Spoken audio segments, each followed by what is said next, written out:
एक थे घनानंद, एक थी सुजान। घनानंद का फोन आया था वर्षों बाद सुजान के पास। घनानंद फूट फूट कर रो रहा था। सुजान की आंखों में भी आंसू थे। सुजान की आंखों में भी आंसू थे।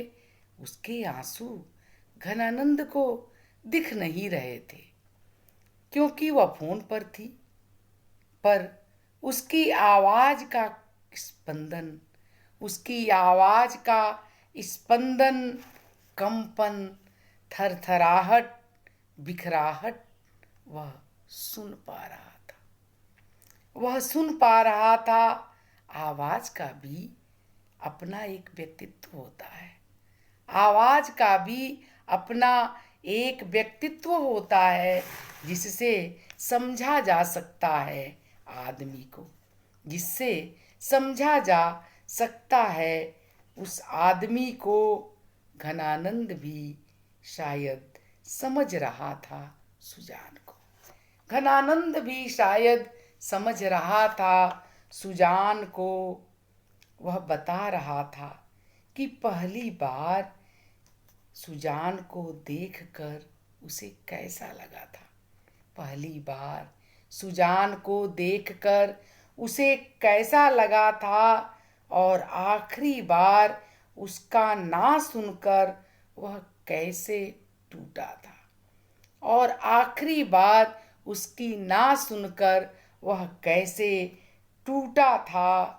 उससे अलग होकर वह बैरागी की जगह गृहस्थ बन गया। वह बैरागी की जगह गृहस्थ बन गया।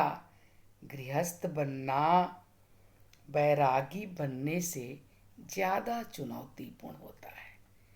गृहस्थ बनना बैरागी बनने से ज्यादा चुनौतीपूर्ण होता है। दिल में किसी और को धारे, किसी और को धारे, किसी और के साथ जीवन बिताना इतना आसान नहीं होता। इतना आसान नहीं होता दिल में किसी और को धारे, किसी और के साथ जीवन बिताना। यह जानती है, यह बात जानती है हर दूसरी स्त्री, क्योंकि उसके जीवन में अक्सर होता है ऐसा ही। अक्सर होता है ऐसा ही। पुरुष भी जानता होगा यह बात। पुरुष भी जानता होगा यह बात।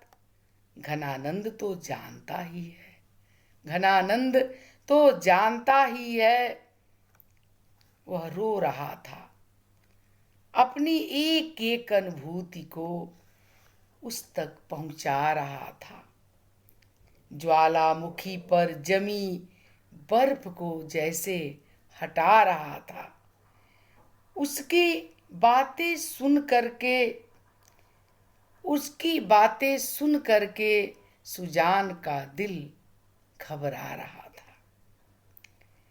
वह जानती थी कि घनानंद का हर शब्द ब्रह्म है। घनानंद की हर बात, हर शब्द ब्रह्म है। घनानंद की हर बात, हर शब्द जैसे ब्रह्म है। घनानंद को उससे कई शिकायतें थीं, जैसे वह क्यों नहीं चल दी थी, वह क्यों नहीं चल दी थी सब कुछ छोड़कर उसके साथ। जब निर्वासित किया गया था वह, उसी के कारण इतना भी विश्वास क्यों नहीं किया था सुजान ने कि वह उसे अपने दिल से ज्यादा महफूज रखेगा। सुजान कैसे बताती कि उसने उसे कभी प्यार ही नहीं किया था, कि उसने उसे कभी प्यार ही नहीं किया था। और स्त्री के लिए इतना आसान नहीं होता। सब कुछ छोड़कर चल देना एक अनिश्चित भविष्य के साथ, सब कुछ छोड़कर चल देना एक अनिश्चित भविष्य के साथ, वह भी उसी तरह विवश थी जैसे वह मजबूर था दिल के हाथों। जैसे वह विवश था दिल के हाथों, उसे घनानंद के प्रेम पर तब भी विश्वास था और आज भी है।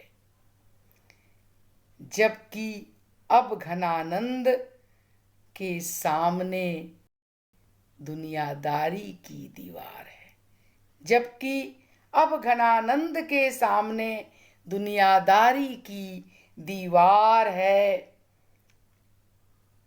तब ही कुछ नहीं कह पाई सुजान, तब भी कुछ नहीं कह पाई थी सुजान। आज भी वह चुप है, दोष पर दोष लगाए जा रहा है घनानंद। स्वार्थी, खुदगर्ज, महत्वाकांक्षी, जाने क्या क्या उसे कहे जा रहा है। सुजान चुप है तो बस चुप है।